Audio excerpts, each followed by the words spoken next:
If you want your bench to go from struggling with weight like this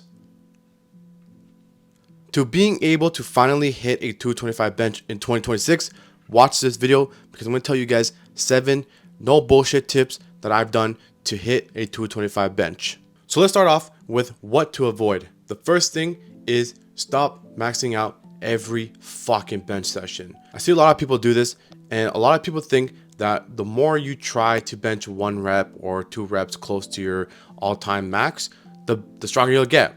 But unfortunately, this is not how you get stronger and hit PRs. What you want to do is you want to slowly progress, focus on volume and then your strength, and then you can focus on doubles and singles, right? A quick good example can be from week 1 to 4, you can do 5 sets, 5 reps. So you're not doing 1 set of 1 set of 2, right? You're gonna do this for 4 weeks. Then from week 5 to 6, you can do 4 sets of 4 reps. So now you're slowly gonna get that weight heavier, but you're still exposing yourself to a lot of volume. And then from week 7 to 8, you can do 3 sets of 3 reps.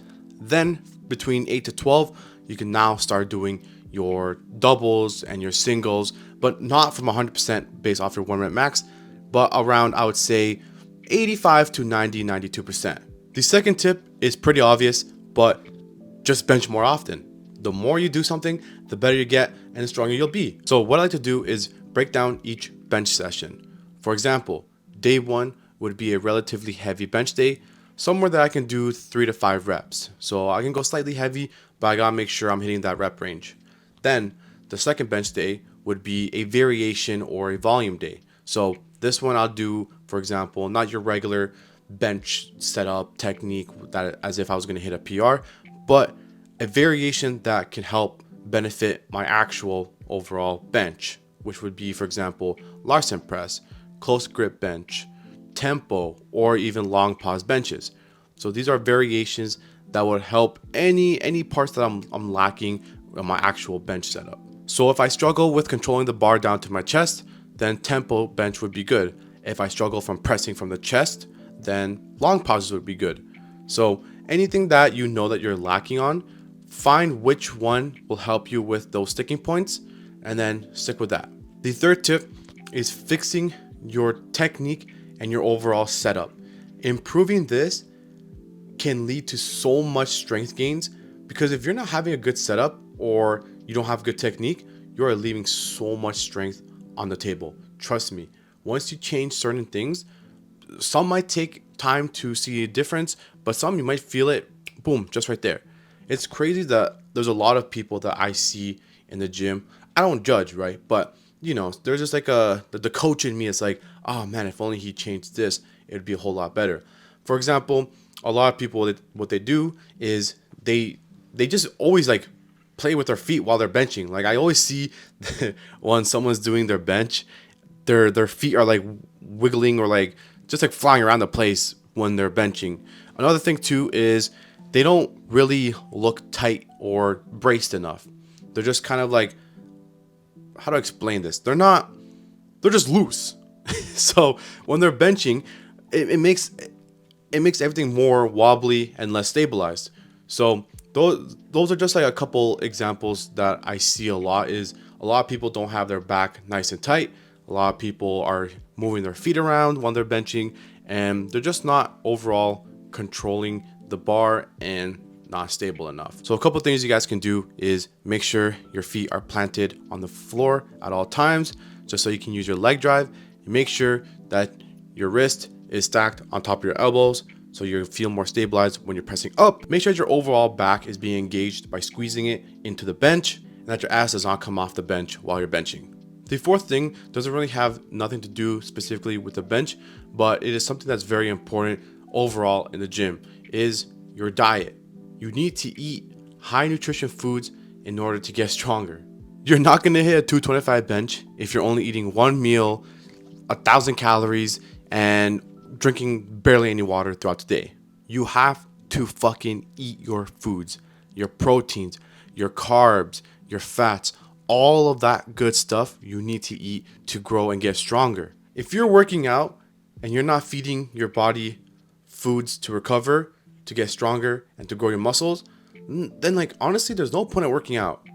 Every time that you that you break down your muscles and you're pushing yourself in the gym, how are you going to recover and grow for the next session? Not eating? No, by eating, right? So you have to fucking eat your foods, especially, the typical foods, your ground beef, your chicken, spinach, eggs, oatmeal, rice, sweet potatoes, avocados, all those kind of stuff. You got to eat not just once a day, but like at least 3 times a day. So then you can actually refuel your body, so then your body can grow and have the energy to push in the gym.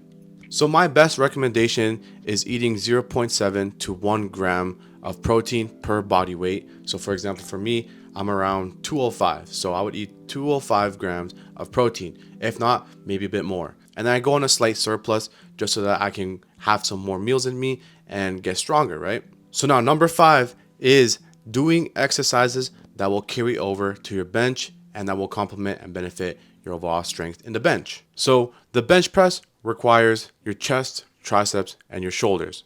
The most important thing that you want to do is for sure hit compound exercises, which are exercises that will target more than one muscle. So what are some things that will target the chest, tris, and shoulders at the same time?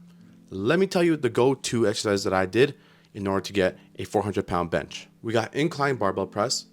We got close grip bench press. We got weighted dips. If you can't do weighted dips, any kind of dip variation is good. Then we got floor press and then Larson presses. So number 6 is train your triceps like there is no tomorrow. Blowing up your triceps and getting them stronger will help with your bench press, especially at the lockout. There are some people that struggle with the lockout. So when you strengthen your triceps, build the muscle, build the strength, your bench will explode by a lot. So let me tell you 2 triceps exercises that I've done to help strengthen my triceps and build a muscle. The first one being skull crushers. I've been doing this since day 1. So one day I'll do around 6 to 8 reps, but with a very heavy weight.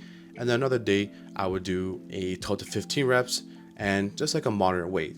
And the second exercise that I've actually recently started doing are JM presses. JM presses, pretty simple, pretty easy. I've been doing it for a while and it's been feeling good. I've been feeling stronger on my bench. So I'll probably get back to you guys on how I feel with this, but so far so good.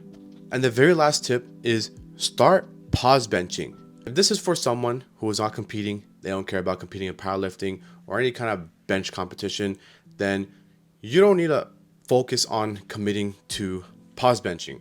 On the other hand, if you plan on competing, then start doing this because it will be one of the commands that you need to do in the meet. If you're a touch and goer, go ahead, who cares? If your goal is just to hit a 225, touch and go, whatever, all right, fine.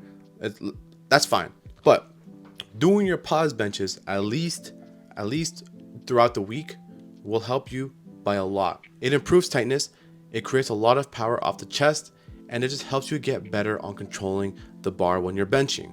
So a good rule of thumb is a 2 to 3 second pause, not like a 1 to 3, like more like a 1, 2, 3 press pause is good, and then around 3 to 5 reps of this. This will mean that you'll have to go down in weight because you're pausing, so it's going to be a whole lot harder for you compared to touch and go. But this will get you a whole lot stronger because, for example, if you can then pause a 205-pound bench, then that means you can most likely touch and go a 225 bench. So in the moment, you gotta be humble, focus on a lower weight, but long term, it will benefit you and get you stronger. So there you go, guys. 7 tips to finally hit a 225 bench in the New Year's 2026. Try it out. Let me know how it goes. If you don't have a bench program and you want to try one out, I'm going to put a free 8-week bench program in the description below. It's completely free. It's a PDF. Download it, save it, try it out. It's an 8-week program and let me know how it goes, okay? It's going to have the sets, reps, all that kind of good stuff, and it's completely free. Make sure to also join the school community down below. It's free, all about powerlifting, strength training, all that kind of good stuff. So join up. But that is it. Until next time, guys. Peace.